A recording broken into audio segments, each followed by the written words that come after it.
Tuhan mengenal kita, Dia tahu segala pergumulan kita.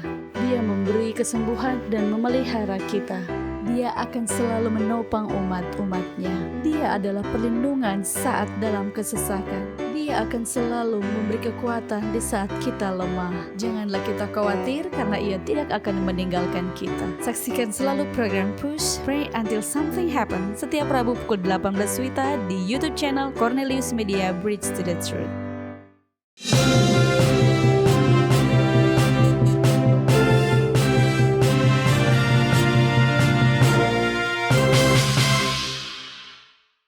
Selamat malam dan selamat datang dalam program Push, Pray Until Something Happen bersama saya Putri Noviana. Program ini menyajikan kesaksian dari pengalaman-pengalaman rohani, bagaimana kuasa doa dapat mengubahkan. Dan di akhir acara kita akan ada sesi doa yang akan dipimpin oleh Pendeta Edward Taliwongso. Jadi bagi sahabat sekalian yang memiliki usulan doa untuk didoakan, Anda dapat ketik di kolom komentar baik melalui akun Facebook maupun YouTube Cornelius Media. Pembicara kita pada malam hari ini adalah Sir Audi Walangare.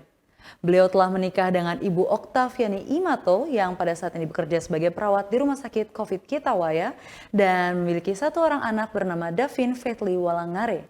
Dan pada saat ini Sir melayani sebagai guru di SMP Sario.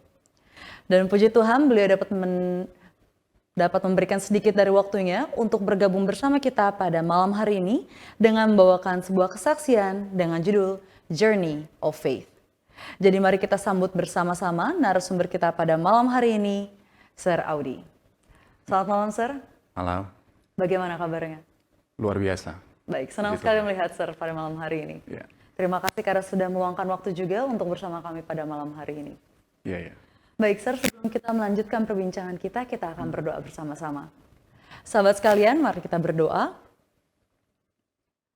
Bapa dalam surga, pada saat ini kami akan mendengarkan kesaksian yang akan dibawakan oleh Sir Audi Walangare. Bantu beliau agar dapat membawakan kesaksian dengan baik. Biarlah Engkau bantu agar setiap kata-kata yang terucap dari mulutnya sesuai dengan kehendak Tuhan dan dapat menggambarkan kuasa Tuhan. Di dalam nama Yesus kami telah berdoa kepadamu. Amin. Baik.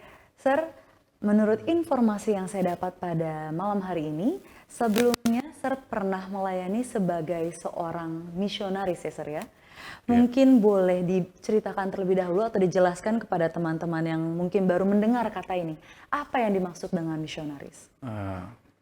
Jadi missionary itu prinsipnya itu adalah seseorang yang diutus dengan memiliki misi. Baik. Jadi dalam hal ini saya sebagai missionary diutus dengan satu misi. Tujuan di sana yaitu untuk memberitakan kabar baik, tentunya. Baik. Yaitu kabar keselamatan untuk orang-orang di mana saya akan pergi atau di mission field saya. Nah, seperti itu. Mungkin. Baik, jadi pada dasarnya cukup simpel ya Sir ya, misionaris orang yang memiliki sangat sederhana, misi seperti itu. Baik, kemudian saya dengar ada beberapa tempat yang memberikan atau menawarkan suatu program pelatihan misionaris. Kemudian timbul pertanyaan seperti ini Sir, apakah sebenarnya untuk menjadi misionaris memang harus mengikuti suatu pelatihan tertentu? Benar. Jadi setiap missionary harus mengikuti pelatihan. Baik. Sebelum dikirim, karena biasanya kita dikirim di bagian pedalaman. Dan untuk pergi ke bagian-bagian pedalaman itu, harus ada persiapan yang baik dalam hal fisik, mental, ataupun pembekalan di dalam materi. Tapi yang lebih ditekankan adalah bagaimana kita mempersiapkan diri di dalam mental kita, karena di pedalaman itu biasanya medannya sangat sukar ya.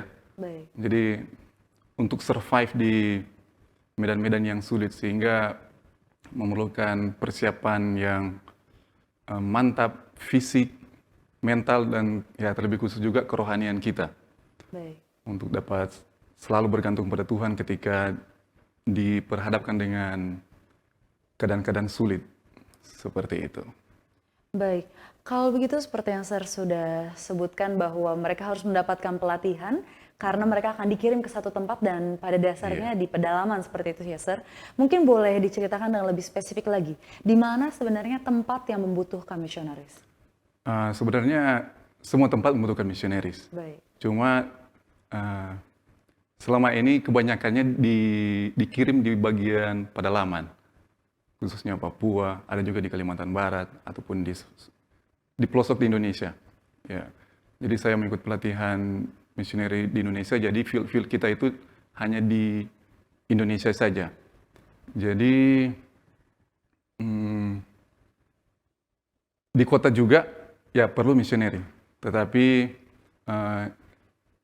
yang sekarang ini banyak dikonsentrasikan di bagian pedalaman. Mungkin demikian. Ya. Baik, kalau saya boleh menambahkan pertanyaan, Sir. Seperti yang Sir sudah bilang tadi bahwa mereka ada tempat-tempat yang melakukan pelatihan misionaris karena mereka akan disalurkan, istilahnya seperti itu ya, Sir? Iya, betul. Dan berarti mereka harus memberikan waktu kosong seperti itu ya, Ya, meluangkan benar. waktu dan demikian. Bagaimana dengan orang-orang yang memiliki hati untuk melayani, namun mereka ingin bisa menjadi seorang misionari? Karena pada dasarnya seperti yang Sir sudah bilang, orang yang membawa misi itu adalah misionari. Kemudian bagaimana dengan mereka yang sebenarnya tidak memiliki waktu, namun mereka ingin menjadi seorang misionaris? Ya, oke. Berhubungan dengan hal itu, memang kita bisa melayani sebagai misioneri di mana saja kita berada dalam kapasitas apapun kita. Tetapi kalau untuk saya, memang kita untuk dikirim khusus di tempat-tempat pedalaman khususnya, jadi harus ikut pelatihan ini. Jadi ada namanya going missionary dan sending missionary. Jadi mereka yang memiliki kerinduan tapi tidak dapat pergi ke tempat-tempat itu, Baik. mereka bisa jadi sending missionary dalam arti mereka membantu di dalam dana Baik. untuk mensupport akan Pelayanan. pelayanan. Ya. Iya. Mungkin demikian. Baik, Ya. betul sekali. Jadi memang itu salah satu pertanyaan mungkin juga dimiliki oleh teman-teman sekalian yang rindu untuk melayani begitu ya, Sir, Ya. tapi tidak memiliki waktu seperti itu. Baik, terima kasih banyak Sir untuk jawabannya dan kami masih ada pertanyaan lainnya, tapi setelah yang berikut ini. Diskusi dan kajian mendalam mengenai tokoh, tema, atau cerita tertentu di dalam Alkitab. Memberikan motivasi dan bimbingan untuk menggunakan metode yang tepat dalam membaca Alkitab. Selalu saksikan program Depth Inside Growth setiap hari Rabu pukul 19 waktu Indonesia Tengah di YouTube channel Cornelius Media, Bridge to the Truth.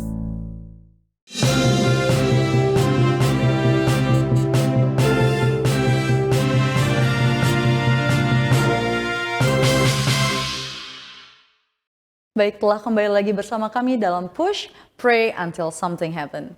Kita akan melanjutkan perbincangan kita dengan narasumber kita pada malam hari ini, Sir Audi Walangare. Baik, Sir, kita akan lanjutkan perbincangan kita ya. Seperti yang tadi Sir sudah sebutkan bahwa Sir sendiri pernah meluangkan waktu seperti itu ya, mengasingkan waktu pribadi Sir untuk menjadi seorang misionaris. Apakah boleh dibagikan di sini Sir, pengalaman yang paling tidak terlupakan saat Sir melayani sebagai seorang misionaris? Iya, memang ketika saya selesai pelatihan, mission field pertama saya di Kalimantan Barat, dan setelah itu, setelah ditamatkan, ada juga saya dikirim lagi di beberapa tempat. Yang pertama itu di Kalimantan Barat, di bagian pedalaman Kalimantan Barat, perbatasan Malaysia, dan selanjutnya sempat melayani juga di Sumatera Utara, di Tapanuli Utara, dan pernah juga pelayanan ada di Pegunungan Da'a, dan terakhir di Papua, Baik. lebih khususnya di Wamena. Iya. Jadi yang paling berkesan ketika saya melayani di Wamena, dan sampai sekarang saya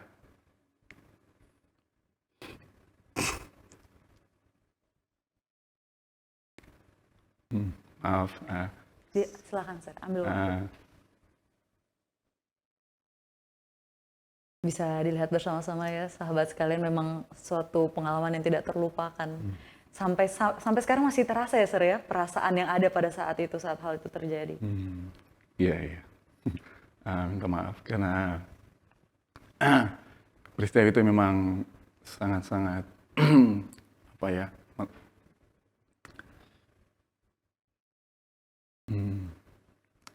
Minta maaf. Tidak apa-apa, Sir. Mungkin boleh diceritakan daripada awalnya bagaimana jadi pada saat itu adalah yang keberapa kali Sir dikirim ke satu daerah? Jadi di Wamena itu saya sudah 3 kali ke sana. Pertama sebagai penjual buku, dan kedua sebagai misioneri setelah saya pelatihan. Ada komitmen saya untuk melayani di Wamena. Baik. Dan setelah setengah semester saya melayani di sana, saya kembali menikah, dan kurang lebih ada 2 tahun saya ke Jakarta bersama dengan istri saya, bekerja di sana. Ada mulai sebuah usaha, dan saya masih teringat lagi untuk komitmen saya di Wamena itu. Betul. Karena belum tuntas, dan akhirnya untuk ketiga kalinya saya kembali untuk melayani di sana, diutus lagi di Wamena itu. Dan bulan Juli kami memutuskan untuk ke Wamena, walaupun ada banyak masalah, tantangan, khususnya dari keluarga yang tidak mengizinkan kami untuk pergi karena sudah berkeluarga, dan orang tua juga dari istri saya sempat melarang karena anak kami ada merupakan cucu pertama bagi mereka. Jadi sangat sulit untuk mereka melepaskan kepergian kami, dan ini adalah kali pertama untuk istri saya untuk pergi ke bagian pedalaman. Jadi mereka sangat takut, khawatir, dan puji Tuhan akhirnya kami bisa pergi ke Wamena. Jadi kami sampai di sana bulan Juni di Wamena itu, dan melayani di salah satu sekolah yang dulunya itu adalah kampus misioneri pertama untuk di Indonesia. Untuk di Indonesia, yaitu di Sogogmo namanya, di Wamena. Jadi kurang lebih 30 menit dari kota untuk menjangkau ke Sogogmo ini. Tapi memang di tengah-tengah hutan memang tempat ini, Sogokmo itu. Baik. Dan di sana saya melayani waktu itu sebagai guru di SMP dan di SMA. Dan juga istri saya diperbantukan untuk di sekolah. Dan setiap hari ya saya melayani di sana, mengajar, dan di sekolah itu ada program untuk kami melawat anak-anak. Di dalam 1 minggu itu ada berapa kali kami pergi melawat anak-anak. Dan medan di sana ya sangat menantang, sangat menantang. Jadi kami untuk menjangkau anak-anak ini, rumah mereka ya ada 3 jam, ada yang 4 atau 5 jam. Dan itu tidak jalan yang bagus. Nah, harus melewati sungai, mendaki bukit-bukit untuk menjangkau akan anak-anak ini. Dan akhirnya di bulan ketiga terjadi konflik. Ya, di Wamena itu terjadi konflik. Di bulan ketiga saat Sir sedang melayani Ya, di sana. jadi Juli, Agustus, September. Jadi September itu setelah 3 bulan saya melayani, terjadi konflik di sana. Saya masih ingat itu hari Senin.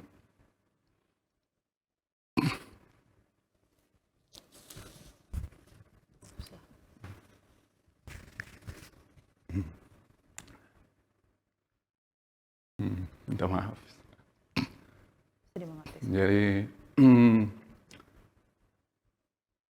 hari Senin, di hari Minggu itu sebelum terjadi konflik di hari Senin, ada kita kegiatan Pathfinder di Wamena. Semua kelihatan normal, ya, aman-aman, tenang, ya biasa saja suasananya seperti hari-hari sebelumnya. Malam kami tidur setelah kegiatan yang sangat melelahkan di hari Minggu itu.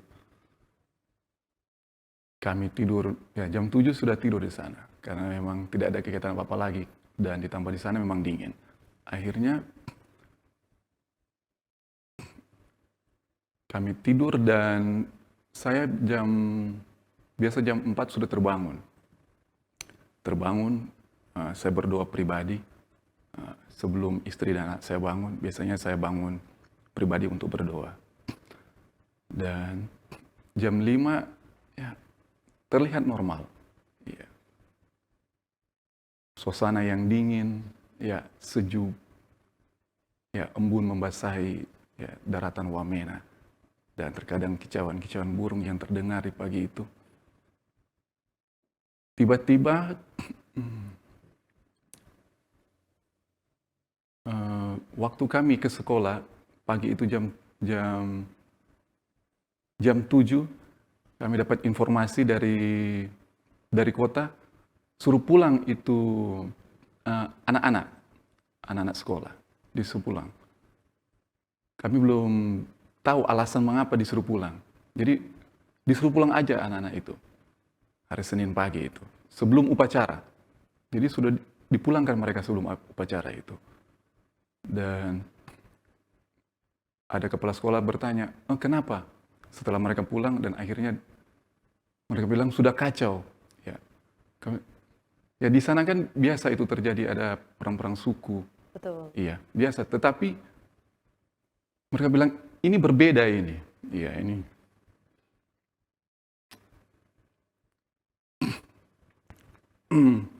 Jadi ini berbeda. Ya, jadi mereka bilang sudah sangat kacau, sudah terjadi pembakaran di kota, bahkan kantor bupati itu lenyap, hangus, mereka bakar. Dan benar kami coba agak ke dataran yang lebih tinggi, dan di sana kami melihat ke arah kota Wamena, di sana bumbungan asap yang tebal, sudah merah memang di atas kota Wamena itu. Ya. Dan Bapak Derek yang adalah ketua jemaat waktu itu di Wamena dia menginstruksikan untuk kita siap untuk lari. Jadi saya ada apa ini? Pertama saya pikirkan bagaimana untuk menyelamatkan anak dan istri saya. Betul.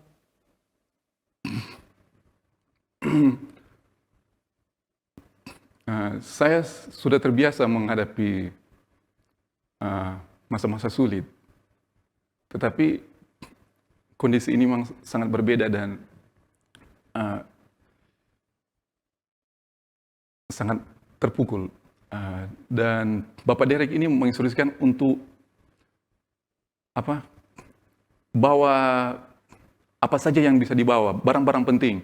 Jadi kami langsung lari, pergi ke tempat rumah guru, mengambil yang pertama yang selamatkan adalah berkas.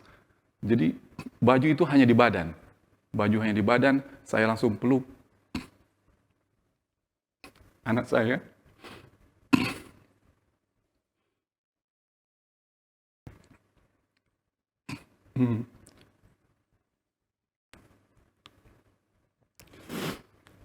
Maaf. Jadi karena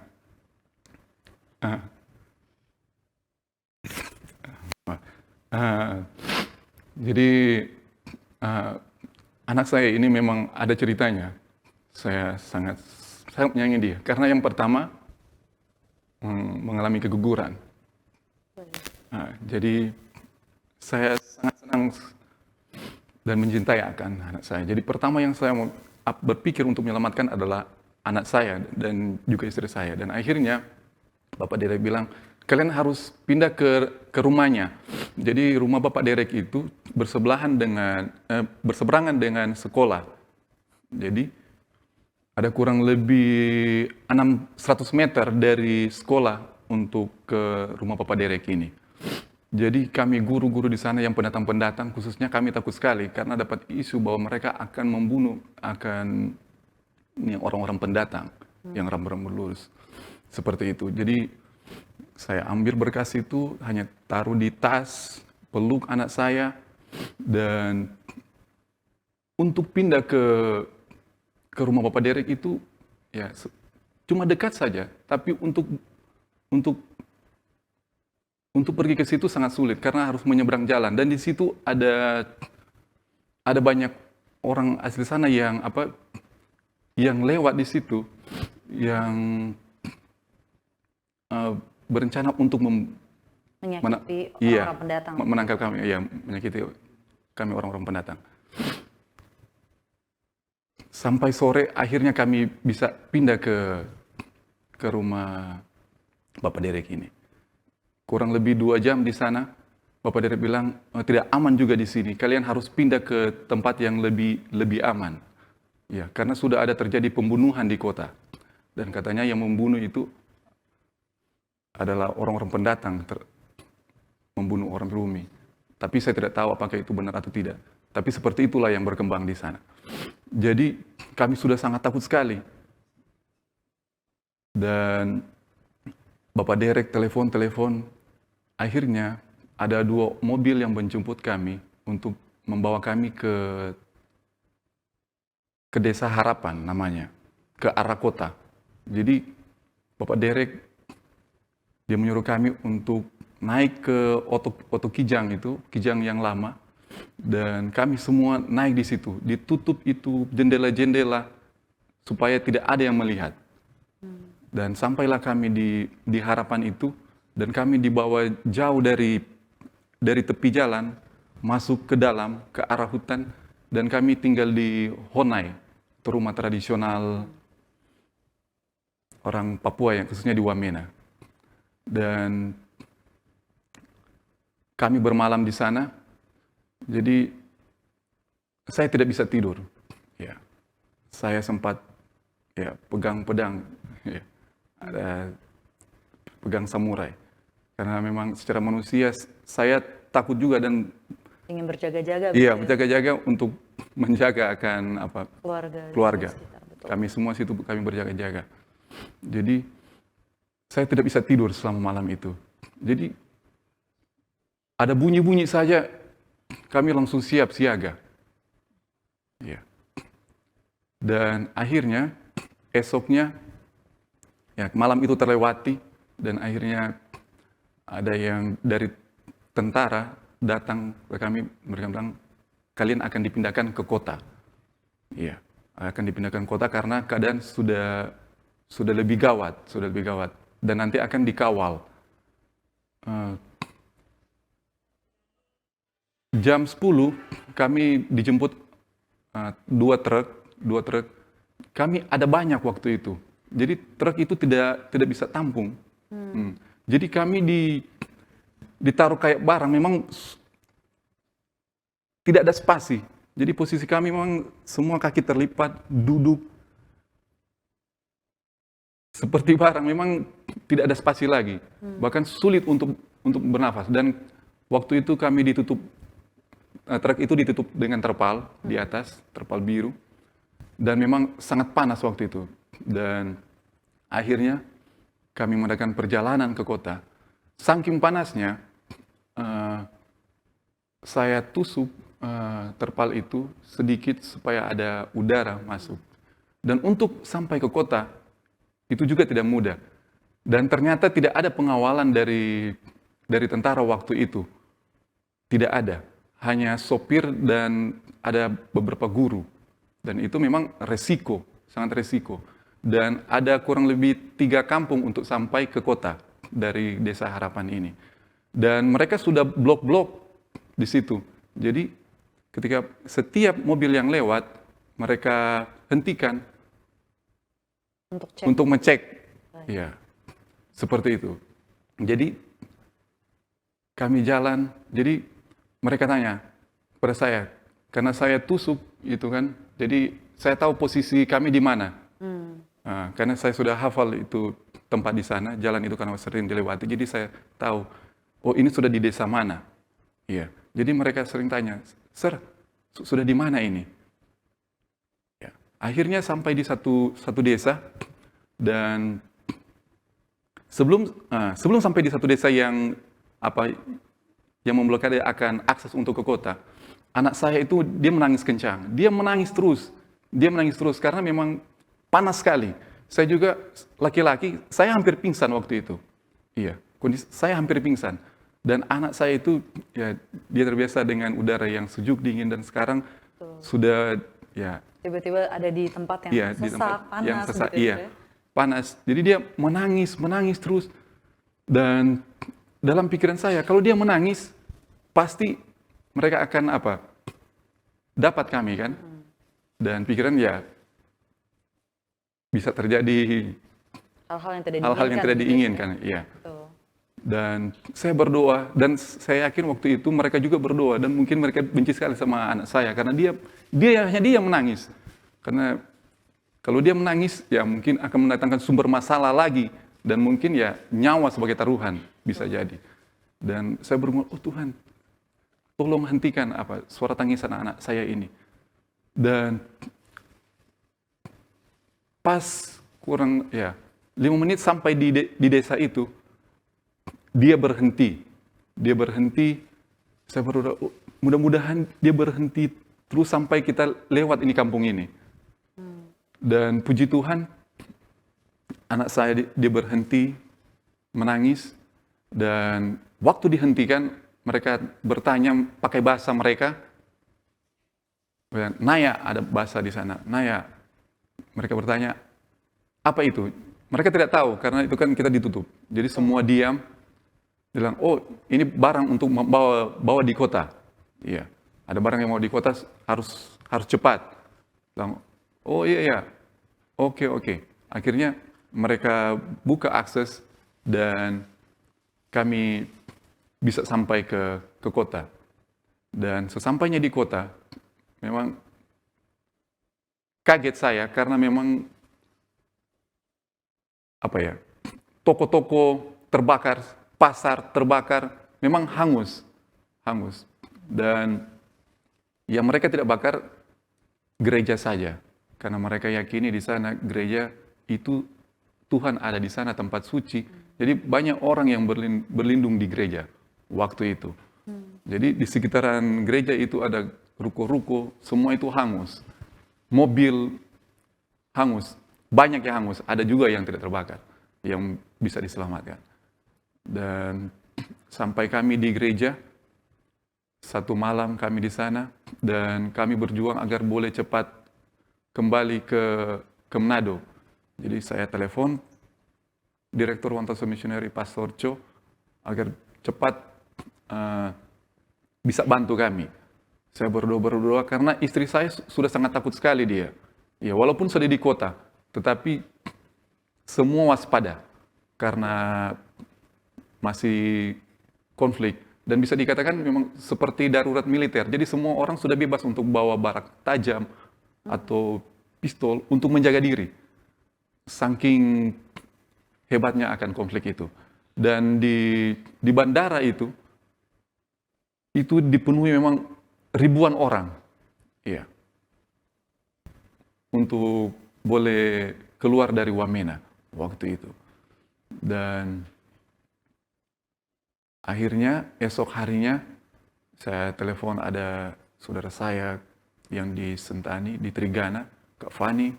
Saya bilang, tolong Kak, sediakan seat untuk istri dan anak saya.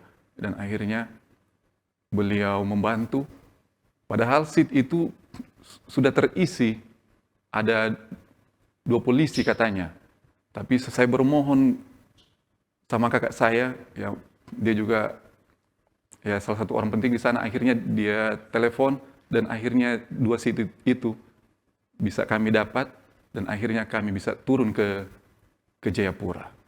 Ke Jayapura. Dan satu malam kami di Jayapura, kami langsung ke Manado. Mungkin seperti itu pengalaman saya waktu di Wamena waktu konflik itu.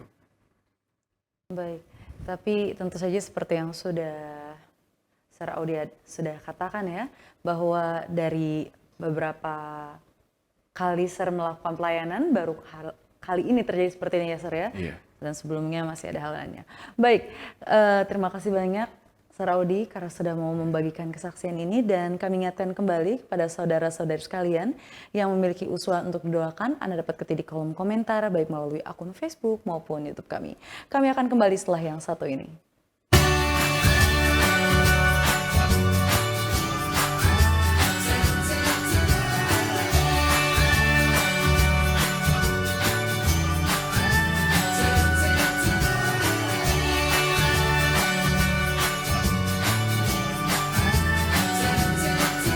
Saksikan selalu program Keluarga Allah Pasti ke Surga setiap Kamis pukul 18 waktu Indonesia Tengah di YouTube channel Cornelius Media, Bridge to the Truth.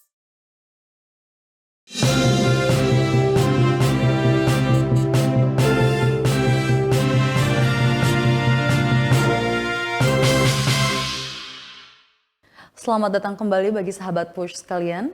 Pada saat ini kita telah memasuki sesi doa yang akan dipimpin oleh Pendeta Edward Taliwongso. Namun sebelum itu saya undang teman-teman sekalian untuk membuka Alkitab kita.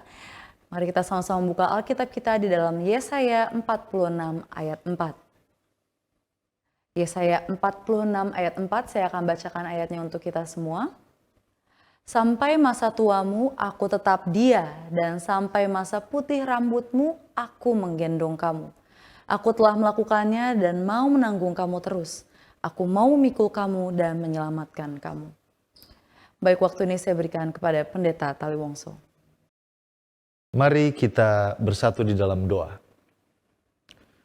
Terpujilah Engkau Bapa Tuhan kami, untuk kebaikan, kemurahan Tuhan, kasih sayang Tuhan, nafas kehidupan yang kami nikmati sampai saat ini, semuanya oleh karena kasih sayang-Mu. Terima kasih kembali lagi di dalam program Push ini. Kami boleh berbagi, saling menguatkan melalui kisah-kisah inspiratif di dalam kehidupan. Kami mengucap syukur Tuhan masih menggunakan kami sebagai alat-Mu lewat berbagi pengalaman hidup yang kiranya boleh menjadi saluran berkat kepada orang lain yang mendengarkan.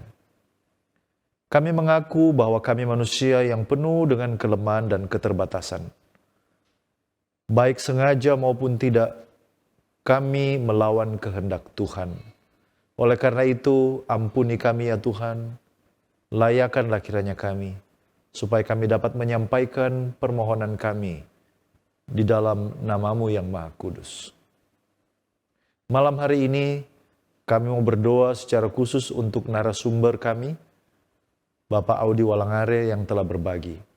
Kiranya kisah hidupnya akan menjadi inspirasi bagi kami untuk percaya kepada kuasa doa, untuk bergantung kepada Tuhan, percaya kepada penyertaan dan jawaban doa Tuhan. Berkati Bapak Audi dalam kehidupan, dalam pelayanan, biarlah kiranya selalu dilindungi oleh Tuhan di dalam kehidupannya. Bapa, hamba berdoa untuk sahabat-sahabat Push, mereka yang menyaksikan tayangan ini, mereka yang dalam pergumulan, mereka yang berderai air mata, mereka yang dipenuhi dengan kekecewaan, mereka yang terbaring sakit. Kiranya Tuhan sebagai penghibur, Allah sebagai penyembuh yang ajaib, Tuhan yang adalah sumber kekuatan akan menjamah saudara-saudara hamba-Mu, mereka yang menyaksikan tayangan ini. Mereka yang dalam keadaan sakit, baik dirawat di rumah sakit maupun secara mandiri dirawat di rumah, kiranya tangan Tuhan yang menyembuhkan akan menjamah mereka. Mereka yang dalam keadaan lemah iman, Tuhan akan kuatkan. Mereka yang berduka cita, Tuhan akan memberikan kekuatan, pengharapan, dan penghiburan. Di antaranya kami mendoakan keluarga Karundeng Sanchez. Kiranya kuasa Roh Suci yang memampukan akan terus menyertai, memberikan kekuatan dalam menghadapi situasi yang tidak menguntungkan ini. Dan tetap percaya bahwa di tengah-tengah duka cita ini, walaupun kami punya banyak pertanyaan yang belum terjawab, tetapi kami yakin bahwa Tuhan baik dalam kehidupan kami. Bapa di sorga, berdoa untuk program Push melalui Cornelius Media ini. Kiranya Tuhan akan gunakan terus agar kiranya dapat menjangkau mereka yang belum terjangkau. Dan lewat tayangan ini akan semakin banyak orang yang ditarik dekat kepada Tuhan Yesus, dipersiapkan bagi kedatangannya yang kedua kali. Terpujilah nama-Mu. Inilah doa dan sembahyang kami. Di dalam nama Yesus Kristus kami sudah berdoa dan mengucap syukur. Amin.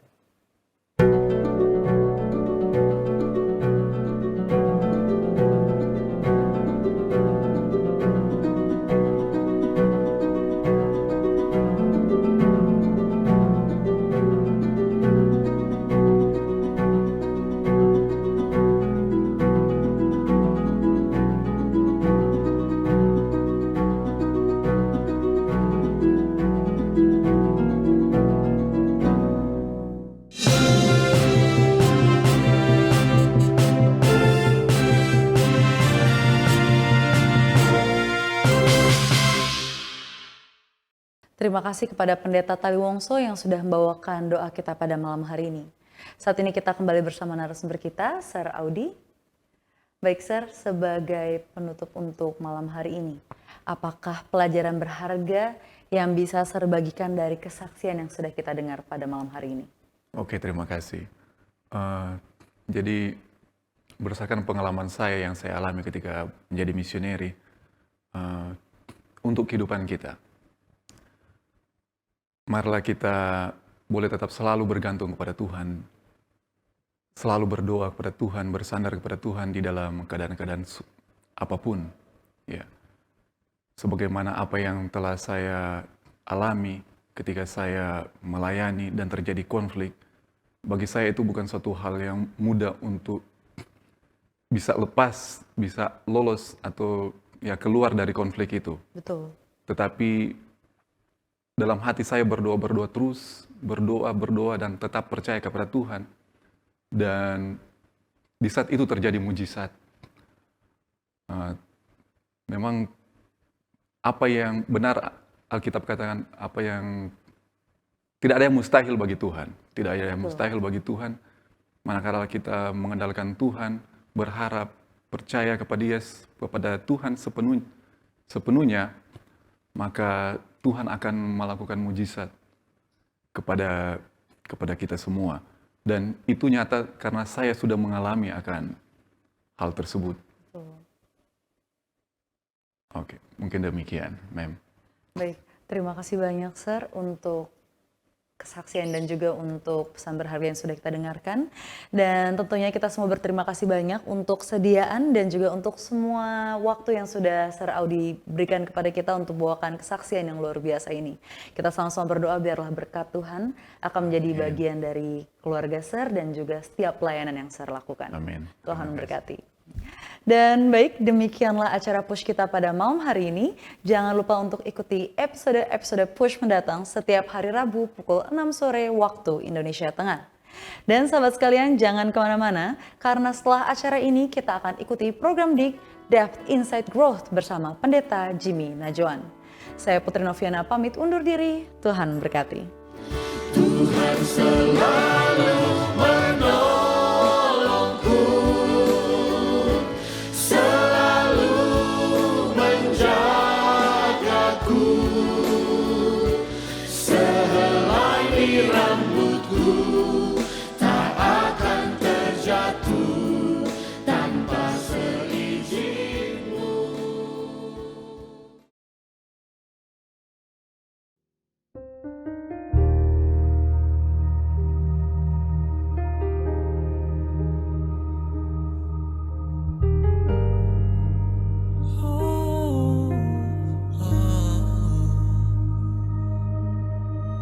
Tuhan, ini hamba-Mu datang melayani-Mu sampai akhir hayatku, hidupku untuk-Mu. Walau penuh tantangan, kadang ada tangisan, tapi bukan hambatan untuk melayani Engkau.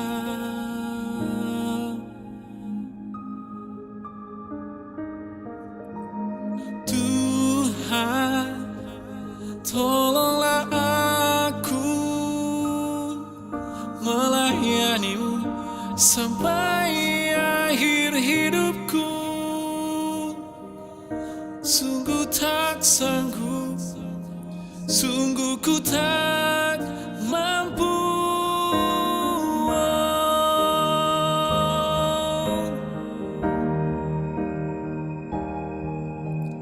Tuhan, tolonglah aku melayani-Mu sampai akhir hidupku. Sungguh ku tak sanggup, sungguh ku tak mampu.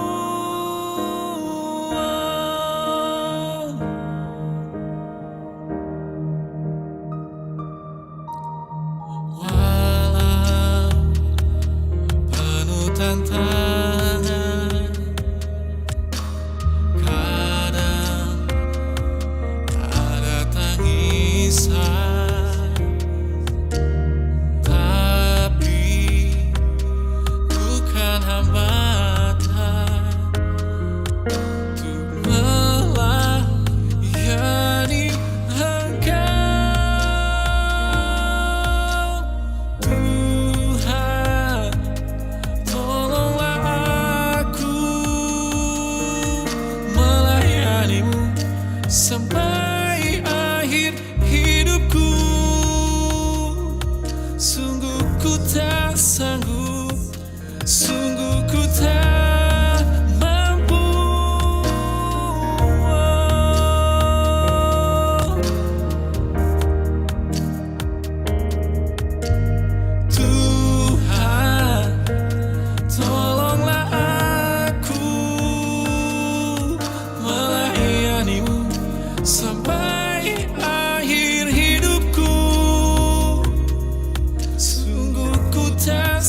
kajian mendalam mengenai tokoh, tema, atau cerita tertentu di dalam Alkitab.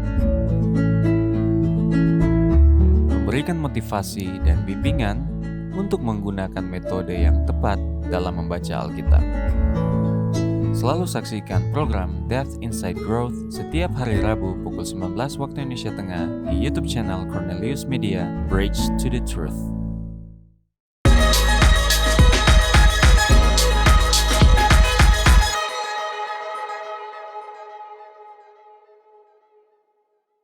Shalom, selamat malam. Berjumpa kembali di dalam program DIG, Depth Inside Growth, bersama saya, Pendeta Edward Taliwongso.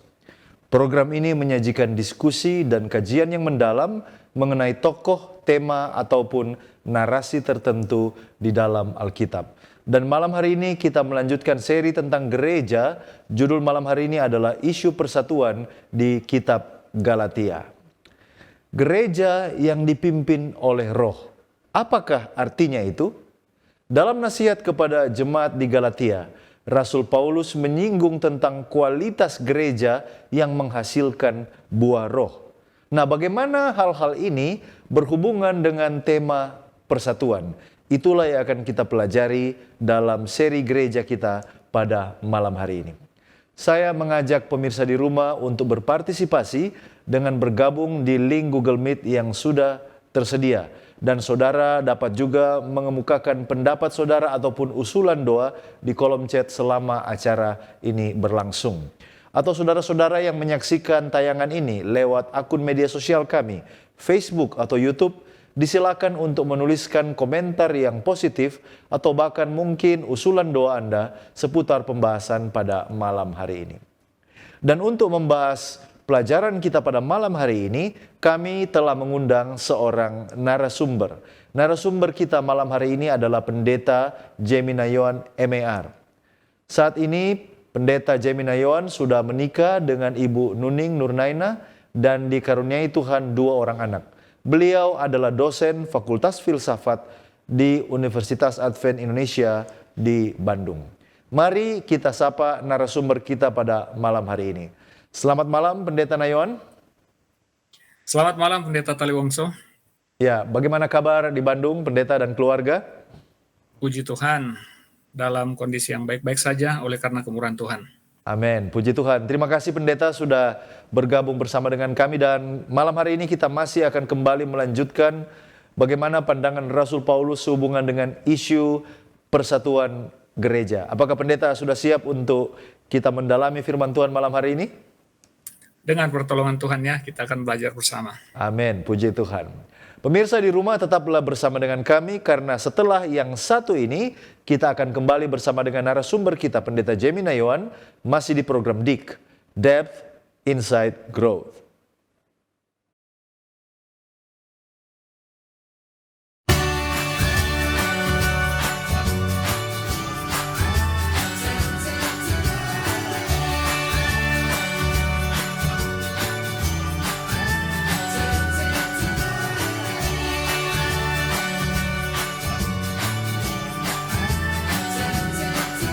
Saksikan selalu program Keluarga Allah Pasti ke Surga setiap Kamis pukul 18 waktu Indonesia Tengah di YouTube channel Cornelius Media, Bridge to the Truth.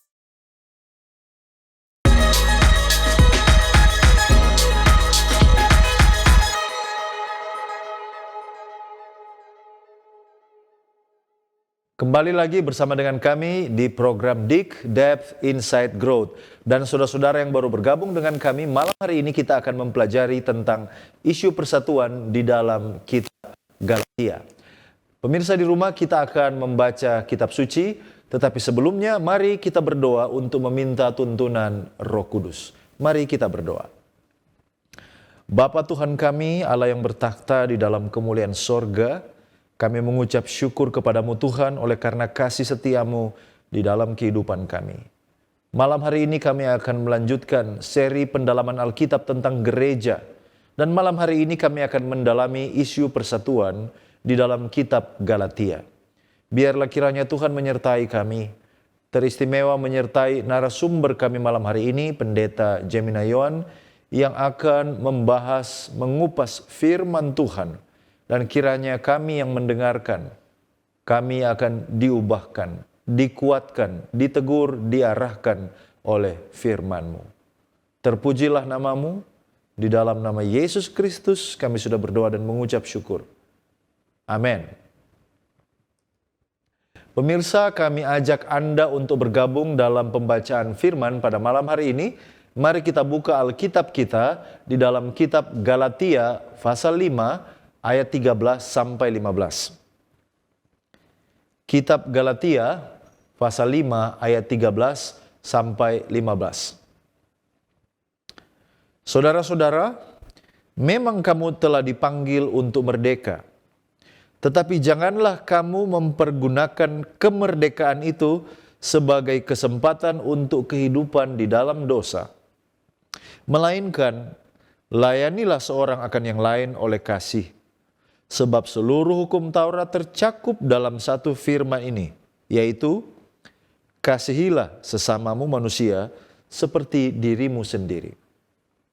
Tetapi jikalau kamu saling menggigit dan saling menelan, awaslah supaya jangan kamu saling membinasakan. Nah, pembahasan kita pada saat ini mencakup dari Galatia 5 ayatnya yang ke-13 sampai dengan ayatnya yang ke-26. Dan untuk bagian yang pertama ini kami berikan waktu kepada narasumber kita untuk menyampaikan highlight sebagai pendahuluan dari tema yang kita angkat pada malam hari ini. Disilakan kepada Pendeta Nayoan.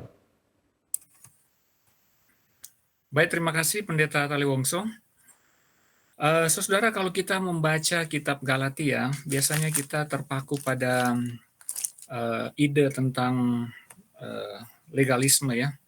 Banyak orang yang berpikir bahwa Galatia itu fokus berbicara tentang bagaimana Paulus menentang akan orang yang beranggapan bahwa seseorang itu diselamatkan oleh karena penurutan kepada hukum-hukum Taurat. Dan memang itu yang paling sering diangkat ya. Tetapi kalau kita membahas atau membaca lebih teliti lagi, bahwa sebenarnya di buku Galatia itu ada beberapa poin ya, ada beberapa hal yang diangkat oleh Paulus. Selain daripada isu tentang hukum dan kasih karunia, Paulus juga membahas tentang otoritas kerasulannya dan hal yang sering diangkat tetapi kadang-kadang memiliki penekanan yang yang boleh saya katakan penekanan yang tidak terlalu tepat, yaitu tentang keinginan daging dan roh. Kenapa saya katakan tidak terlalu tepat? Oleh karena banyak kali orang ketika membahas tentang keinginan daging dan roh, mereka berpikir bahwa Paulus sementara berbicara tentang bagaimana orang menghindari akan keinginan-keinginan daging, ya, dan harus menghidupkan keinginan roh. Tetapi kalau kita mempelajari lebih dalam, maka saudara akan melihat, kita semua akan melihat bahwa sebenarnya dalam konteks ketika Paulus dia berbicara tentang keinginan daging dan roh, dia sementara berbicara dalam konteks persatuan. Dan ini yang akan kita bicara pada malam hari ini, ya. Kita akan melihat bagaimana isu persatuan itu sebenarnya sangat erat sekali dengan pembahasan tentang keinginan daging dan keinginan roh yang terdapat dalam buku Galatia pasal 5. Jadi itu Pendeta Taliwongso yang merupakan isu yang nanti kita akan angkat dalam pembahasan ini. Mungkin seperti itu, Pendeta. Ya, terima kasih Pendeta. Benar seperti yang Pendeta katakan, ketika orang mempelajari kitab Galatia kebanyakan berpusat kepada isu tentang legisme, lalu kemudian otoritas kerasulannya. Tetapi Pendeta melihat ada isu persatuan yang diangkat oleh Rasul Paulus. Bagaimana Paulus membawa isu persatuan dalam buku Galatia? Bolehkah Pendeta menjelaskan? Baik, kita perlu membukakan Alkitab kita untuk masuk di dalam pelajaran isu persatuan dalam buku Galatia. Saudara yang punya Alkitab boleh buka di dalam Galatia pasal 5. Mari kita lihat Galatia pasal 5 ayat yang ke 13. Di ayat yang ke-13 dia bilang, saudara-saudaraku, memang kamu telah dipanggil untuk merdeka, tapi janganlah kamu mempergunakan kemerdekaan itu sebagai kesempatan untuk kehidupan dalam dosa, melainkan layanilah seorang akan yang lain dengan kasih. Nah, kita perhatikan bahwa pada waktu Paulus dia menyatakan akan hal ini, dia membuat sebuah transisi, ya, transisi dari isu tentang legalisme, tentang bagaimana orang beranggapan bahwa dia diselamatkan oleh karena menurut hukum, ya. Paulus bilang tidak, orang tidak diselamatkan oleh karena menurut hukum, tetapi karena kasih karunia.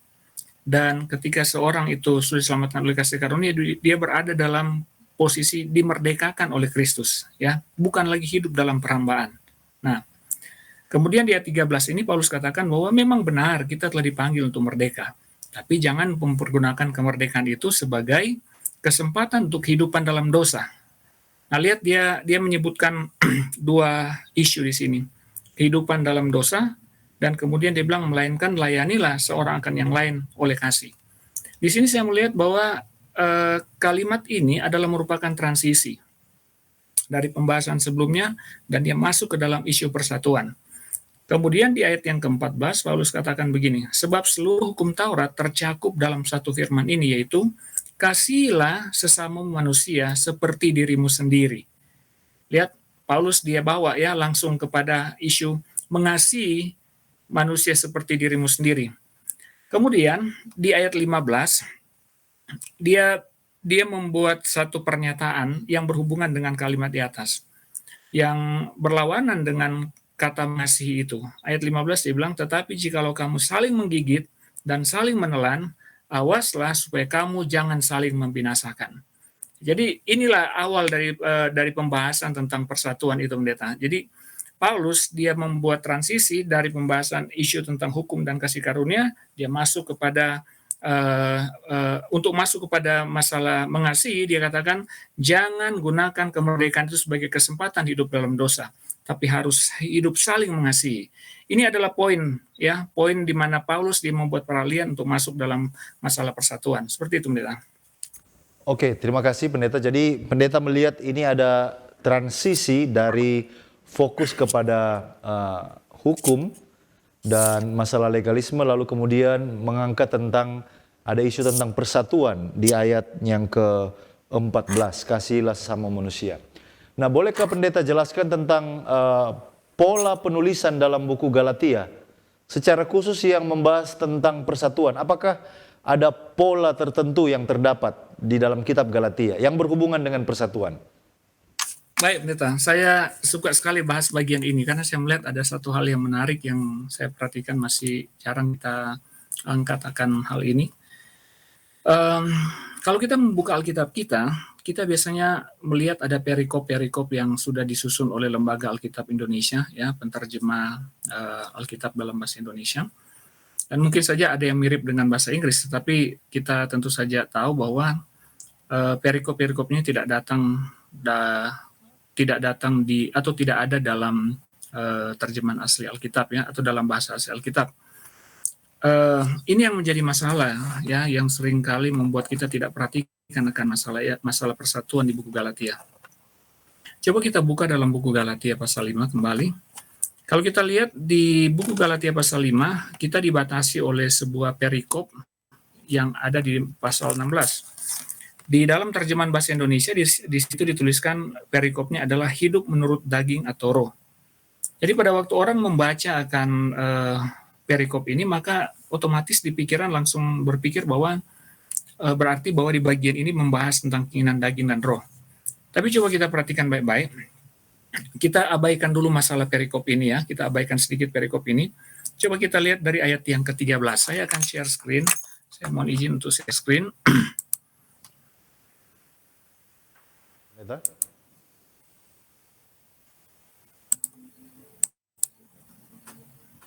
Bisa kelihatan kan? Ya, bisa. Ya. Baik, coba kita perhatikan. Kita abaikan dulu, ya, untuk masalah perikop itu kita abaikan dulu. Tadi saya sudah katakan bahwa di ayat 13 Paulus dia membuat peralihan. Ya, Paulus dia membuat peralihan dari pembahasan tentang hukum dan kasih karunia, kemudian Paulus dia membahas tentang mengasihi. Nah, setelah Paulus mengatakan mengenai mengasihi, di ayat yang ke-15 Paulus katakan begini, tetapi jikalau kamu saling menggigit dan saling menelan, awaslah supaya jangan kamu saling membinasakan. Nah, kembali kepada Alkitab terjemahan bahasa Indonesia ini, kita seakan-akan berhenti di situ, dan seakan-akan kita dituntun untuk masuk kepada perikop yang baru. Tapi coba kita perhatikan baik-baik ini. Coba kita lihat di ayat yang ke-15 ini. Ayat 15 ini adalah merupakan nasihat Paulus supaya jangan saling menggigit, saling menelan, dan supaya kamu jangan saling membinasakan. Jadi sebenarnya kalau dalam bahasa aslinya dia bilang, biasanya orang kalau mau mengambil sesuatu, ya mau makan sesuatu, gigit, telan, dan kemudian consume. Ya, artinya bahwa memang dihabiskan. Nah, Paulus dia mengambil hal ini sebagai satu analogi dalam hal hubungan satu dengan yang lain dalam jemaat. Dia bilang jangan sampai kita melakukan hal yang sama seperti kita memakan sesuatu, ya. Kalau orang Manado bilang dia memperlakukan seseorang seperti mau makan orangnya, seperti itu. Dan memang tepat sekali yang Paulus pakai ini. Menggigit, menelan, dan membinasakan ini sebenarnya adalah merupakan satu hal yang Paulus gunakan menggambarkan bagaimana di dalam kehidupan jemaat itu bisa saling menghancurkan, bisa saling membinasakan. Nah, itu sebabnya Paulus bilang, kalau kamu saling menggigit dan saling menelan, itu adalah lawan daripada ungkapan yang disebutkan di atas, yaitu hendaklah kamu saling mengasihi atau kasihlah sesamamu manusia. Nah, sekarang mari kita lihat pola ini. Saudara akan lihat pola ini ya. Coba kita perhatikan ayat 15 ini dan kita perhatikan di ayat yang ke-26. Kita perhatikan ini. Ayat 26 dia bilang, janganlah kita gila hormat, janganlah kita saling menantang, dan janganlah dan saling mendengki. Saudara perhatikan bahwa ini membentuk paralel, ya. Kalau kita sering mendengar ada istilah inklusio atau mungkin kita sering dengar sandwich, ya, pattern atau pola sandwich. Jadi kalau kita lihat roti, ada saudara melihat roti, maka roti di atas dan roti di bawah membungkus akan isi daripada sandwich tersebut. Nah, pola ini kelihatan sekali dalam tulisan Paulus hubungan dengan ide persatuan ini. Di ayat yang ke-26 ini dia bilang, jangan kita gila hormat, saling menantang, saling mendengki. Bahasa ini memiliki hubungan tematik dengan bahasa yang di atas ini, yaitu saling menggigit, saling menelan, dan saling membinasakan. Ya, ini kita sudah lihat akan pola pertama. Dan kemudian, kita lihat di ayat yang ke-16, maksudku ialah hiduplah oleh roh, maka kamu tidak akan menuruti keinginan daging. Nah, saudara perhatikan bahwa setelah Paulus dia mengatakan tentang jangan saling menggigit, jangan saling menentang, Paulus kemudian bawa pemikiran dari jemaat Galatia tentang bagaimana mereka harus hidup oleh roh dan tidak boleh mengikuti keinginan daging. Tolong ingat bahwa konteks dari Paulus berbicara tentang hidup oleh roh dan tidak menuruti keinginan daging adalah dalam konteks supaya mereka saling mengasihi, ya, supaya mereka saling mengasihi, hidup dalam kasih, tidak boleh saling menggigit, tidak boleh saling menelan. Nah, sekarang apakah ada hubungan dengan yang di bawah? Coba kita perhatikan di ayat yang selanjutnya ini. Lihat di ayat 25. Dia bilang begini, jikalau kita hidup oleh roh, baiklah hidup kita juga dipimpin oleh roh. Dan 24, barang siapa menjadi milik Kristus Yesus, dia telah menyalibkan daging dengan segala hawa nafsu keinginannya. Jikalau kita hidup oleh roh, baiklah kita juga dipimpin oleh roh. Perhatikan, di dua ayat ini, Paulus dia berbicara tentang daging, dan keinginan roh. Sama dengan ayat yang di atas ini, di dua ayat ini juga dia bicara tentang keinginan roh dan keinginan daging. Ya, keinginan daging berlawanan dengan keinginan roh, dan keinginan roh berlawanan dengan keinginan daging. Kemudian, di ayat yang ke-18, dia bilang, akan tetapi, jika kamu memberi dirimu dipimpin oleh roh, maka kamu tidak hidup di bawah hukum Taurat. Coba perhatikan ini bahasa ayat 18 ini. Isu di sini adalah, jikalau kamu memberi dirimu dipimpin oleh roh. Kita lihat pasangannya yang dibawa. Ini dia, ayat 25, ya. Ya, jadi pembahasan tadi ya, maksud saya begini, 24 dan 25 ini sama-sama bicara tentang bagaimana seseorang dipimpin baik keinginan daging maupun keinginan roh ya. Jadi di ayat 24 dan 25 pasangannya yang tadi ya sama-sama ini semua berbicara, saya mau ulangi lagi bahwa ini semua berbicara tentang bagaimana seorang dipimpin oleh roh dan bagaimana seorang dipimpin oleh keinginan daging. Kemudian di ayat yang berikut ada sedikit disinggung tentang hukum Taurat. Dia bilang begini, kalau seorang dipimpin oleh Roh, maka dia tidak akan hidup di bawah hukum Taurat. Ya, seorang yang dipimpin oleh Roh tidak akan hidup di bawah hukum Taurat. Di bagian bawah sini, Paulus katakan bahwa kalau seorang yang dia mengikuti keinginan Roh, tidak ada hukum yang akan menentang akan hal tersebut. Apa artinya? Saudara, kalau seseorang hidup selaras dengan hukum, maka dia tidak akan berada di bawah Taurat hukum. Artinya begini, hukum tidak akan menuntut dia, ya. Jadi hukum tidak akan menuntut perilaku yang dia perbuat. Kalau orang berjalan selaras dengan hukum kan seperti itu. Mungkin contoh yang kita bisa lihat kalau misalnya kita berada di jalan raya. Kalau kita melanggar hukum, kita berada di bawah hukum karena kita merasa dituntut oleh hukum tersebut. Tapi kalau kita berjalan selaras dengan hukum, maka tidak ada hukum yang akan menentang perilaku kita. Nah, sama dengan apa yang diangkat oleh Paulus ini, ya. Jadi dia bilang bahwa tidak ada hukum yang menentang, ini paralelnya di sini. Tidak hidup lagi di bawah hukum Taurat. Nah, kemudian di ayat 19 Paulus membahas tentang perbuatan daging. Perbuatan daging telah nyata, percabulan, kecemaran, hawa nafsu, dan lain-lain, sampai di ayat yang ke-21. Oke. Kemudian di ayat 22, ini pasangannya, tapi keinginan roh ialah kasih, sukacita, damai, sejahtera. Nah, saudara, kalau kita membentuk akan struktur yang sering para sarjana Alkitab menamakan chiastic struktur, maka kita dapati bagian tengah daripada semua ini adalah ini. Dia bilang, terhadap semuanya itu kuperingatkan kamu seperti yang telah kubuat dahulu, bahwa barang siapa melakukan hal yang demikian, dia tidak akan mendapat bagian dalam kerajaan Allah. Jadi ini berhubungan dengan bagaimana seseorang itu bisa mendapat bagian dalam kerajaan Allah. Ya, jadi ini penting sekali ya, isu persatuan yang diangkat oleh Paulus ini, dia kaitkan dengan keinginan roh dan keinginan daging. Ya, dan kemudian dia membuat penekanan bahwa jika seseorang mempraktikkan keinginan daging, maka dia tidak akan mendapat bagian dalam kerajaan Allah. Indikasi yang lain, itu berarti bahwa kalau seorang memiliki keinginan roh atau hidup sesuai dengan keinginan roh, maka tentu dia akan mendapat bagian dalam kerajaan Allah. Jadi seperti itu pendeta, itu pola yang saya lihat dalam tulisan Paulus tentang keinginan daging, keinginan roh dalam kaitan dengan persatuan. Ya, terima kasih.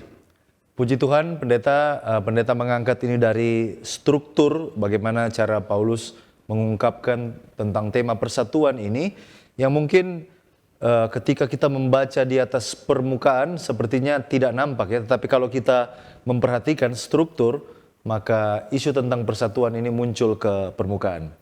Puji Tuhan untuk jawaban yang telah kita dengarkan, dan saya yakin kita semakin bersemangat untuk masuk lebih dalam. Namun sebelum kita lanjutkan, kita akan mendengarkan pesan-pesan rohani berikut ini. Tetaplah bersama dengan kami. Tahukah Anda, buah adalah sumber vitamin dan antioksidan alami yang dapat meningkatkan metabolisme tubuh. Sayur memperlancar buang air besar dan dapat menurunkan risiko terkena berbagai penyakit kronis. Selalu mengonsumsi air mineral untuk menjaga keseimbangan cairan tubuh. Berolahraga dengan teratur dapat membantu kita mengendalikan berat badan. Selalu beristirahat yang cukup agar tubuh tetap sehat dan bugar. Jangan lupa untuk selalu menyaksikan program live di YouTube channel Cornelius Media, Bridge to the Truth.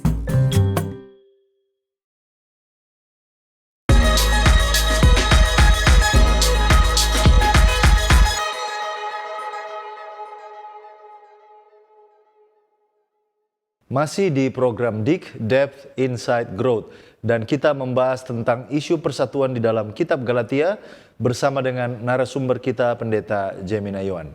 Pendeta, kita masuk lebih dalam. Tadi pendeta sudah banyak mengangkat perbedaan antara keinginan daging dan keinginan roh. Nah, pertanyaan selanjutnya adalah bagaimana kita bisa lihat lebih jelas bahwa pembahasan tentang keinginan daging dan keinginan roh ini berkaitan dengan isu persatuan. Di mana isu persatuan di dalam pertentangan antara dua keinginan ini?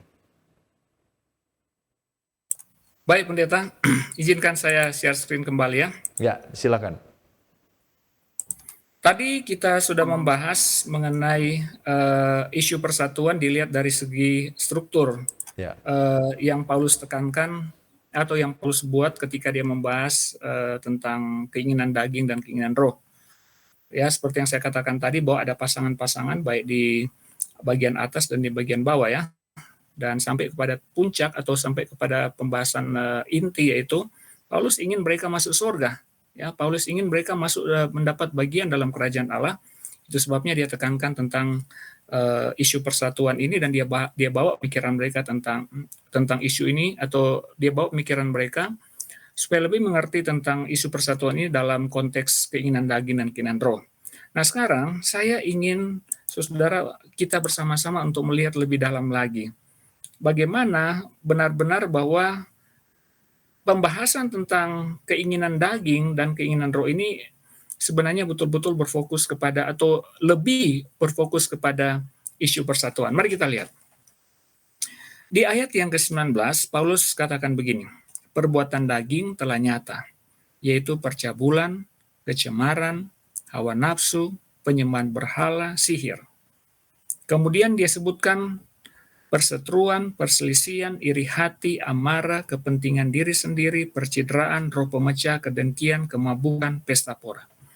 Di sini Paulus dia menyebutkan beberapa keinginan daging. Coba kita hitung bersama. 1, 2, 3, 4, 5, 6. 7, 8, 9, 10, 11, 12, 13, 14, 15, 16. Dari 16 yang Paulus sebutkan keinginan daging ini, ya, 9 diantaranya dia fokus pada isu yang berhubungan dengan persatuan. Coba kita perhatikan. Saya membuat ini jadi merah. Coba saudara perhatikan ini. Ada perseteruan, perselisihan, iri hati, amarah, kepentingan diri, percideraan, roh pemecah, kedengkian, kemabukan. Benar, Paulus menyampaikan hal-hal yang tidak ada hubungan dengan persatuan, yaitu percabulan, kecemaran, hawa nafsu, penyembahan berhala, sihir, dan pesta pora. Tapi kalau kita menghitung akan item atau hal-hal yang Paulus sebutkan dalam keinginan daging ini, maka kita dapati bahwa yang paling banyak ditekankan oleh Paulus adalah tentang hal-hal yang berhubungan dengan persatuan. Ya, ini hal-hal yang paling Paulus tekankan. Di ayat sebelumnya memang Paulus menyebutkan tentang masalah keinginan daging itu ya. Kalau kita baca di dalam ayat yang ke-13, dia bilang, jangan seorang pun, dia bilang, mempergunakan kemerdekaan itu sebagai kesempatan untuk hidup dalam dosa. Ya, hidup dalam dosa, melainkan layanilah seorang akan yang lain dengan kasih. Nah, kita bisa mengerti bahwa hal-hal ini, ya, hal-hal yang Paulus sebutkan atau keinginan daging ini adalah kehidupan di dalam dosa. Ya, semua ini.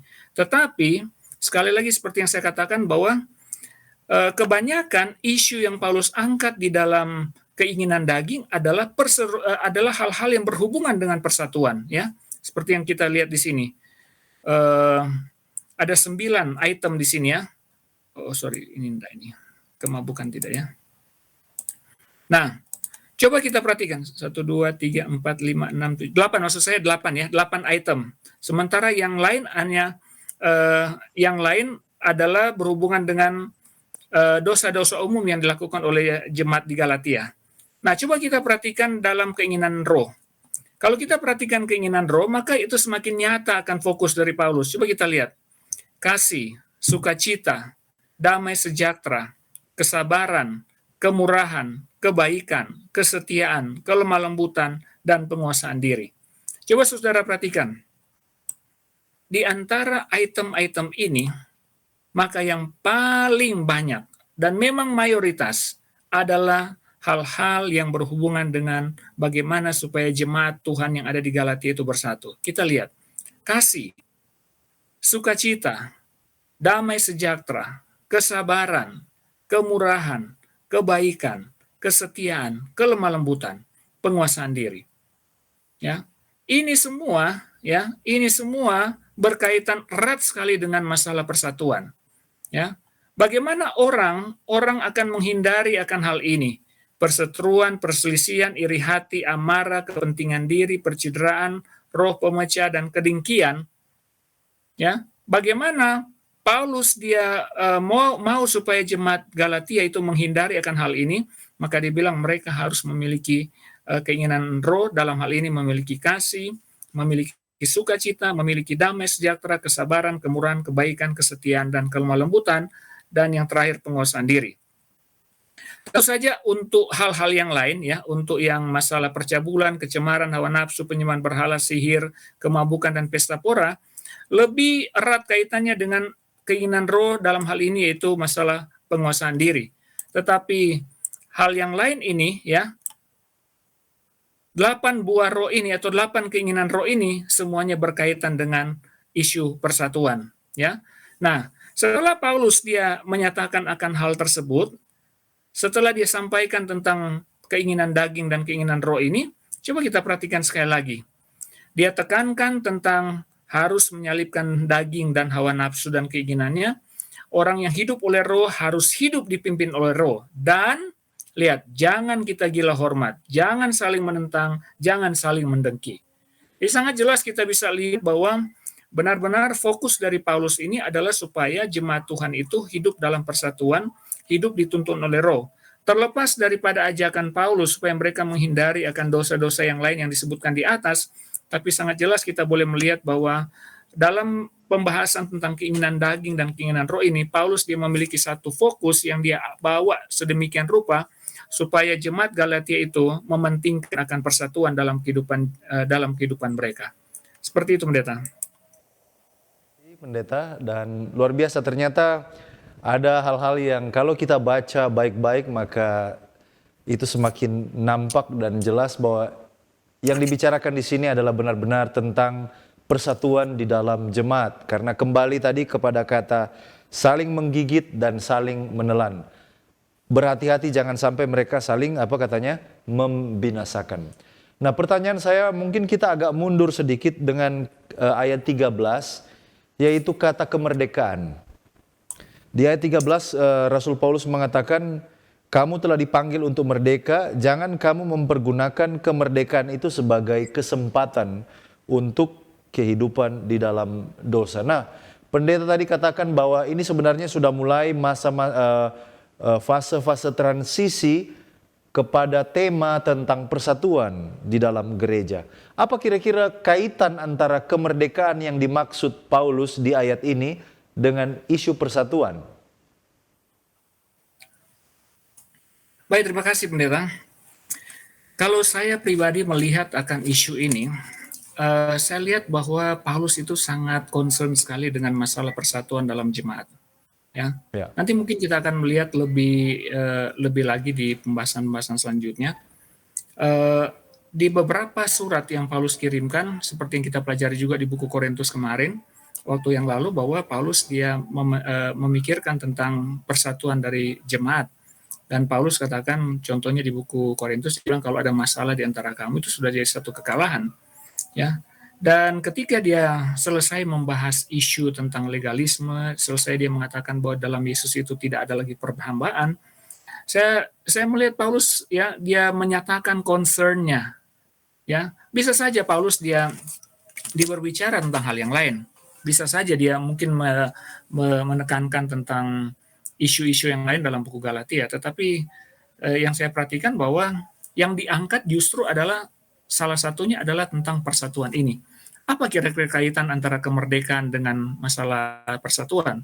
Saudara, begini, bagi Paulus, jika jemaat itu tidak hidup dalam persatuan, jika jemaat itu berkelahi, berselisih paham, maka sebenarnya tidak menggambarkan kehidupan di dalam Kristus atau kehidupan yang dimerdekakan di dalam Kristus.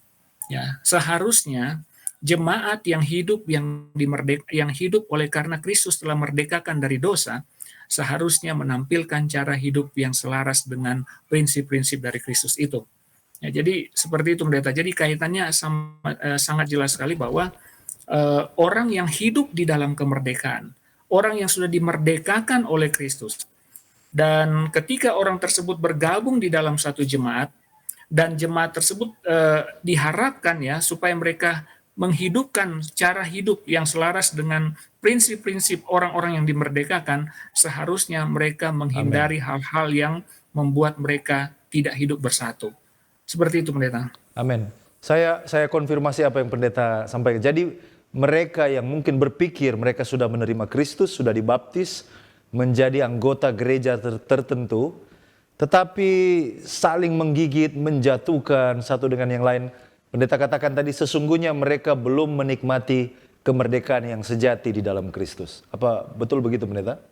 Ya, seperti itu. Ya, Kenapa? Karena seperti yang kita bahas tadi pendeta kan, ya, kalau seseorang itu yang sudah mengaku hidup dalam Kristus tapi tetap hidup di dalam dosa, maka dia terus berada di bawah hukum Taurat. Tadi disebutkan seperti itu kan? ya, Artinya bahwa hukum akan terus menuntut dia, padahal sebenarnya Tuhan katakan bahwa kalau mereka mempraktikkan keinginan roh, tidak ada hukum yang menentang hal tersebut. Nah, jadi Paulus katakan bahwa begini loh, kalian kan sudah dimerdekakan oleh Kristus, Kristus sudah mengampuni kalian, ya. Kristus sudah memberikan kebebasan. Ayolah, hidup di dalam roh. Dan salah satu wujud nyata atau manifestasi orang yang hidup dalam roh adalah hidup di dalam persatuan satu dengan yang lain, di dalam jemaat. Jangan saling menggigit, jangan saling menelan, ya. Jangan gila hormat, ya. Paulus katakan seperti itu. Jangan gila hormat, jangan saling menantang, jangan saling mendengki. Karena kita ini sudah hidup di dalam kemerdekaan Kristus, dan orang yang hidup dalam Kristus harus menunjukkan keinginan yang selaras dengan karakter Kristus. Seperti itu, pendeta. Terima kasih. ya. Ini sangat baik sekali dan teristimewa kepada gereja yang mungkin punya kebanggaan tersendiri oleh karena berpikir bahwa dan berkeyakinan bahwa semua doktrinnya betul-betul berasal dari Alkitab. Tetapi pada saat yang sama mengabaikan hal-hal yang kita bicarakan saat ini, yaitu tentang kasih, kebaikan, kemurahan, damai sejahtera. Dan ternyata melalui pelajaran ini diingatkan kembali, walaupun kita memiliki doktrin yang benar, doktrin yang bisa dibuktikan dasar-dasar Alkitabiahnya, tapi kalau kita tidak menghidupkan sebagaimana nasihat Rasul Paulus kepada jemaat di Galatia, maka sesungguhnya kita tidak menikmati kemerdekaan yang sesungguhnya. Terima kasih pendeta sudah mengangkat hal ini. Kita masuk kepada pertanyaan selanjutnya. Setelah melihat daftar tadi tentang kejahatan-kejahatan yang terdapat di dalam ayat 19 sampai 21. Pertanyaan saya ini mungkin berhubungan tentang Roh Kudus itu tersendiri karena kita bicara tentang keinginan roh, ya. Apakah gereja yang anggotanya masih terlibat dalam kejahatan yang terdapat dalam ayat 19 sampai 21 itu apakah artinya sama sekali tidak mengalami Roh Kudus dalam kehidupan gerejawi? Bagaimana pendeta menanggapi hal ini? Baik, terima kasih.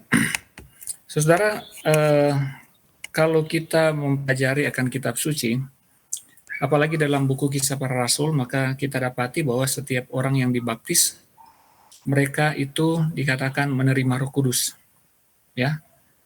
Tetapi kenyataannya di dalam perjalanan iman bisa saja pilihan-pilihan mereka untuk hidup menunjukkan bahwa sepertinya Roh Kudus sudah meninggalkan mereka, atau dalam pengertian bukan meninggalkan secara langsung, tetapi mereka tidak merespon, tidak menghormati kehadiran Roh Kudus dalam diri mereka, gantinya menghidupkan keinginan roh, mereka lebih memilih untuk menghidupkan keinginan daging. Kenapa saya katakan demikian? Karena begini, coba kita kembali kepada pembahasan yang tadi yang saya sampaikan di awal. Saudara perhatikan bahasa dari Paulus dan itu menunjukkan apa yang sudah sampaikan tadi itu benar. Coba kita lihat. Mari kita lihat di ayat yang ke-21. Setelah Paulus dia mengatakan tentang keinginan daging, coba kita lihat bahasa yang Paulus sampaikan. Terhadap semuanya itu, kuperingatkan kamu, seperti yang telah kubuat dahulu. Perhatikan bahwa Paulus bilang, saya sudah pernah kasih tahu sama kalian. Saya sudah peringatkan sama kalian tentang hal ini. Jadi artinya bahwa tentang hal ini Paulus sebenarnya sudah bilang bahwa waktu kalian awal-awal saya mungkin kenal kalian, ya, saya sudah kasih tahu bahwa kita ini harus hidup sesuai dengan tuntunan Tuhan, sesuai dengan keinginan roh, bukan dengan keinginan daging. Dan Paulus dia bilang, saya sudah amarkan kalian seperti yang lalu saya sudah buat. Siapa yang melakukan hal ini demikian tidak akan dapat bagian dalam kerajaan Allah. Apa artinya ini? Artinya bahwa dulu ketika mereka kenal Tuhan, Paulus sudah kasih tahu, harus hidup sesuai dengan keinginan roh, bukan dengan keinginan daging. Ya. Tetapi dalam perjalanan kehidupan mereka, rupanya Paulus dia melihat ada potensi di mana mereka bisa saja melakukan hal-hal ini.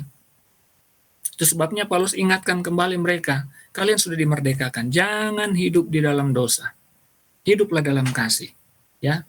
Jadi hal ini mengindikasikan bahwa dalam perjalanan kehidupan seseorang ataupun dalam perjalanan kehidupan jemaat, bisa saja mereka itu menerima Yesus. Dengan roh yang menyala-nyala di awal kehidupan mereka terima Yesus, mereka sangat senang, mereka percaya, mereka dipimpin oleh Roh Kudus. Tapi kemudian muncul masalah-masalah dalam jemaat. Mungkin masalah jabatan, mungkin masalah harga diri, mungkin masalah kebun, mungkin masalah materi yang lainnya, atau masalah uang dan lain-lain. Gantinya mengikuti keinginan roh untuk menghadapi masalah-masalah tersebut, kadang-kadang ada orang-orang atau baik pribadi atau kelompok tertentu memilih untuk mengabaikan akan suara Roh Kudus, mereka akhirnya mengikuti akan keinginan daging. Dan itu sebabnya terjadi yang seperti yang kita sebutkan tadi, yaitu saling menggigit, saling menelan, dan saling membinasakan. Jadi pendeta kalau ditanya apakah Roh Kudus tidak bekerja dalam diri dari jemaat tersebut, mungkin yang saya boleh sampaikan bukan tidak bekerja, tetapi jemaatnya yang tidak mau merespon, atau jemaat yang tidak mau memilih atau jemaat yang tidak mau menentukan pilihan mereka supaya dituntun atau dipimpin oleh Roh Kudus. Kalau saja jemaat mau memilih dituntun oleh Roh Kudus, maka hal-hal yang jahat tadi itu pasti tidak akan terjadi. Seperti itu pendeta. Terima kasih. Amin, puji Tuhan. Jadi bisa kita katakan bahwa sebenarnya jemaatlah yang memilih untuk membatasi diri mereka untuk dituntun oleh Roh Kudus. Nah, pendeta, pertanyaan saya adalah antara jemaat sebagai satu institusi dan pribadi.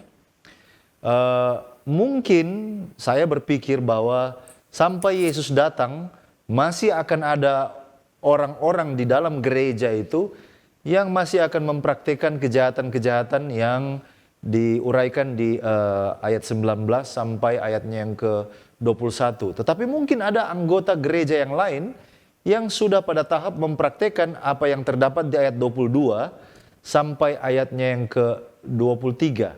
Jadi sebenarnya di sini bagaimana tanggapan pendeta, kita harus membedakan antara gereja sebagai satu institusi dan pribadi-pribadi yang ada di dalam organisasi atau gereja itu sendiri. Baik, terima kasih pendeta Edward. Tentu saja kita mengerti bahwa gereja itu sebenarnya definisi yang paling tepat adalah umat yang berdiam atau umat yang ada di dalam organisasi tersebut, ya. Bukan bangunannya, bukan institusinya sebenarnya, tetapi pribadi-pribadi yang terkait satu dengan yang lain atau terhubung dalam satu ikatan kasih Kristus lah, ya, yang mengemban misi untuk menyebarluaskan misi keselamatan, ya.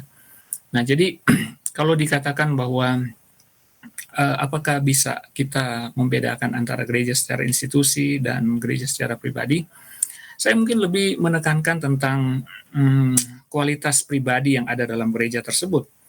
Artinya bahwa kalau kita membaca di Alkitab, Tuhan Yesus mau supaya pribadi-pribadi yang ada dalam gereja itu harus betul-betul menghidupkan cara hidup yang selaras dengan apa yang dia mau. Ya, umat-umat yang ada yang tergabung dalam gereja, mungkin sederhananya seperti ini. Kalau satu orang, ya ada satu orang yang mempraktikkan keinginan roh, kemudian orang yang lain juga mempraktikkan keinginan roh. Ketika terjadi problem, ketika terjadi masalah, maka orang-orang yang memiliki keinginan roh akan saling mengerti bagaimana bersikap. Ya, mungkin saya kasih contoh. Mohon maaf kalau saya membawa pengalaman pribadi, tetapi ini memang betul-betul terjadi. Kebetulan di sini, ya, di UNAI ini saya ditunjuk sebagai kepala atau departemen sekolah sahabat. Ya, saya menjadi pemimpin sekolah sahabat untuk di UNAI. Nah, di awal-awal daripada ada memulaikan akan pelayanan di gereja, biasanya kita suka cari narasumber, ya, karena kita nggak bisa bikin group discussion, Jadi kita cari narasumber untuk panel discussion. Dan saudara, hari Rabu minggu lalu, saya menghubungi seseorang. Saya tidak usah sebutkan namanya. Saya menghubungi seseorang setelah kami rapat majelis, saya menghubungi seseorang dan saya katakan, Pak, bisa nggak jadi narasumber di panel discussion sahabat depan ini? Dan beliau sampaikan begini, oh bisa, saya bisa. Dan saya berpikir bahwa dia akan jadi narasumber untuk pendalaman Alkitab ya di ibadah nanti. Dan sudah saya taruh di pikiran saya bahwa dia akan jadi salah satu narasumber. Setelah kami ngomong, kami membuat saya dan staf sekolah sahabat kami buat rapat. Di rapat itu saya tidak ingat lagi karena ada alasan yang yang katakan bahwa yang lalu ada satu bapak yang sudah dipilih, dia siap tapi barusan dia ambil bagian jadi nggak bisa lagi. Akhirnya mereka ambil keputusan, oke, kalau begitu kita pakai ibu-ibu saja sebagai narasumber. Waktu saya saya ikuti rapat, saya sudah lupa kalau saya sudah minta bapak yang tadi itu untuk jadi narasumber. Dan akhirnya apa yang terjadi? Saya lupa, kami putuskan bahwa ibu-ibu yang akan jadi narasumber. Terus saudara, sampai ketika tiba maksud saya di pagi hari atau di subuh ketika saya sementara berdoa, tiba-tiba di pagi subuh hari Sabat itu ya, tiba-tiba saya diingatkan, ada sangat kuat sekali berbicara di pikiran saya, diingatkan, kamu sudah hubungi si bapak tadi itu untuk jadi narasumber. Saya kaget sekali, ya. Kami sudah putuskan ibu-ibu yang menjadi narasumber. Dan saudara tahu, saya berhenti berdoa dan saya bilang sama Tuhan, saya minta maaf karena saya tadi, waktu rapat kemarin saya lupa. Saya harus pergi kepada bapak tersebut. Akhirnya selesai berdoa, saya pergi ke rumah bapak tersebut, saya jalan kaki kurang lebih 10 menit, saya pergi ke rumahnya dan saya sampaikan begini, Pak, saya salah, saya minta maaf karena saya sudah sudah minta Bapak jadi narasumber, tahu-tahu ternyata keputusan berubah tanpa saya sampaikan kepada Bapak. Dan saudara tahu, dia bilang begini, oh pendeta enggak apa-apa, tidak masalah. Nanti berikut aja.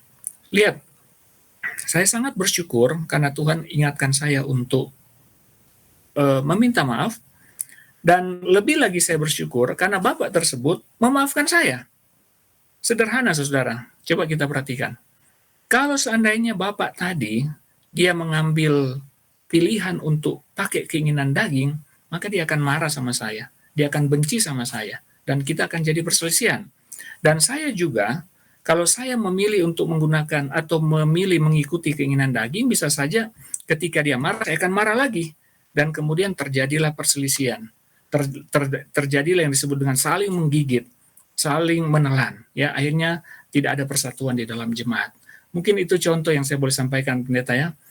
Seperti itu. Jadi kalau semua satu dengan yang lain memiliki satu komitmen bahwa saya mau hidup sesuai dengan keinginan Roh, maka pribadi-pribadi yang hidup dalam keinginan Roh itu akan membentuk satu jemaat yang berkualitas yang dipimpin oleh Roh Kudus. Amin. Dan memang harapan dari Tuhan Yesus seperti itu. Dia mau kita jadi satu.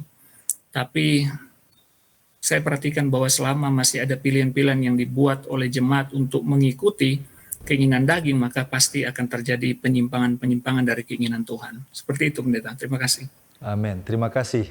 Puji Tuhan untuk jawaban yang sudah kita dengarkan. Sungguh sangat menarik diskusi dan pendalaman Alkitab kita pada malam hari ini. Dan saya percaya kita semua pemirsa yang mengikuti siaran ini sangat terberkati lewat program ini. Namun karena waktu kita yang terbatas, maka kita tiba pada rangkuman pembahasan. Pendeta Cemina Yohan, sebagai kesimpulan dari pembahasan kita malam hari ini, bolehkah pendeta memberikan manfaat rohani dari diskusi kita malam hari ini? Baik, terima kasih pendeta Tali Wongso. Saudara, sama seperti Paulus, ya, sama seperti Yesus yang selalu menginginkan akan jemaatnya untuk hidup dalam persatuan, ya, jemaat yang digembalakan oleh Paulus pada zaman dulu, ya, dan juga murid-murid Yesus yang dituntun oleh Yesus ketika Yesus berada di dunia ini. Saya kira saat ini juga Tuhan Yesus mau supaya kita itu hidup dalam persatuan. Tuhan Yesus mau supaya kita itu hidup di dalam kehidupan yang dibuat tuntunan Roh Kudus. Saudara perhatikan, coba kita perhatikan dalam kehidupan kita sehari-hari saja. Di rumah maupun di jemaat atau di institusi apa saja. Secara jujur dan secara sederhana kita harus akui bahwa kalau ada perselisihan itu sebenarnya membuat kita susah, membuat tidak ada damai dalam kehidupan kita, membuat kita merasa seperti terasing satu dengan yang lain. Ya, kalau saja saudara dan saya mau mengikuti akan pimpinan Tuhan atau tuntunan Tuhan, maka sepertinya kita harus rela untuk membiarkan diri kita dituntun oleh Roh Kudus. Saya mau bacakan di dalam ayat 25, dia bilang begini. Galatia 5 ayat 25 dia bilang, jikalau kita hidup oleh Roh, baiklah hidup kita juga dipimpin oleh Roh. Kalimat ini adalah merupakan kalimat pengharapan, kalimat harapan dari Paulus. Ayolah, mari kita biarkan diri kita dituntun oleh Roh Kudus. Kita yang mengaku dipimpin oleh Roh, biarkan kita yang mengaku hidup oleh Roh, maka biarkan hidup kita dituntun oleh Roh Kudus. Nah, saudara, keputusan untuk membiarkan diri dituntun oleh Roh Kudus adalah merupakan keputusan yang harus diambil oleh masing-masing pribadi. Pilihan. Ketika kita menghadapi tantangan yang membawa kita bisa menghancurkan akan persatuan dalam kehidupan jemaat, maka mari kita secara rendah hati memilih untuk tunduk pada tuntunan Roh Kudus, untuk supaya kita boleh mengasihi sesama kita, supaya kita boleh mengalami persatuan dalam jemaat. Terima kasih. Amin. Puji Tuhan, terima kasih pendeta, dan bolehkah pendeta berdoa untuk menutup diskusi kita pada malam hari ini? Baik, mari kita berdoa. Bapa kami di sorga, terima kasih pada malam hari ini kami boleh belajar tentang isu persatuan di buku Galatia. Kami membaca dari firman-Mu salah satu concern dari Paulus yang juga merupakan satu concern dari Tuhan, yaitu supaya jemaat bersatu. Dan persatuan itu hanya bisa dicapai jika masing-masing anggota jemaat hidup dalam tuntunan Roh Kudus. Kami sadar bahwa pertikaian, perselisihan, perpecahan terjadi oleh karena masing-masing kami, pribadi ataupun kelompok, membiarkan diri hidup oleh keinginan daging. Dan kami tahu itu menyakiti akan hati Tuhan, karena itu menyimpang dari rencana Tuhan sendiri. Itu sebabnya Tuhan pada malam hari ini, kami berdoa memohon kasih dan kemurahan Tuhan. Tuhan tolong sanggupkan kami mengerti akan pelajaran ini, dan sanggupkan kami juga untuk mempraktekkan pelajaran ini dalam kehidupan kami. Apabila dalam kehidupan jemaat kami menghadapi akan isu-isu yang menuntun kami pada perpecahan, sanggupkan kami Tuhan untuk hidup oleh Roh. Sanggupkan kami untuk dituntun oleh Roh, sanggupkan kami untuk membiarkan diri kami dipimpin oleh Roh Kudus, sehingga jemaat tidak akan terjadi perpecahan. Sebaliknya jemaat akan terus bersatu, dan dengan persatuan ini akan memajukan pekerjaan Tuhan. Misi Tuhan akan dibawakan di dunia ini, dan banyak orang boleh melihat Yesus, menerima Yesus, lewat pekerjaan jemaat yang disatukan oleh Roh Kudus. Terima kasih ya Tuhan, berkati semua pendengar dari acara ini Bapa, kiranya Kau menyertai, biarlah kami semua dan seluruh pendengar boleh dituntun oleh Roh Kudus, kami boleh mengalami perubahan dalam kehidupan kami, dan juga dalam jemaat di mana kami berada. Amin. Terpujilah nama Tuhan, di dalam nama Yesus, Juru Selamat kami. Amin. Amin. Puji Tuhan, untuk pembahasan firman Tuhan pada malam hari ini, saya mengucapkan terima kasih kepada narasumber kita, Pendeta Jemina Yohan, yang sudah membagikan berkat rohani bagi kita semua. Tuhan Yesus memberkati pendeta dan keluarga dalam pelayanan di Unai, Bandung. Amin. Terima Sama-sama. kasih juga kepada pemirsa di rumah yang tetap setia bersama kami sampai saat ini. Dan jika Anda rindu untuk didoakan ataupun konsultasi, kami siap melayani dan membantu Anda. Silakan hubungi kami di nomor yang tertera pada layar Anda. Kami mengundang pemirsa sekalian besok hari Kamis tanggal 27 Januari untuk kembali menyaksikan program keluarga, Kapas, dan kemudian program kesehatan live. Acara ini akan dimulaikan pada jam 18.00 waktu Indonesia Tengah tepat. Dan jika Anda telah terberkati lewat pelayanan media ini, berkenan kiranya saudara untuk follow, like, atau subscribe akun media sosial kami dan bagikan link tayangan ini kepada orang-orang terkasih. Pemirsa di rumah, demikianlah perjumpaan kita pada malam hari ini. Saya Pendeta Edward Taliwongso dan kru yang bertugas undur diri. Sampai jumpa. Shalom.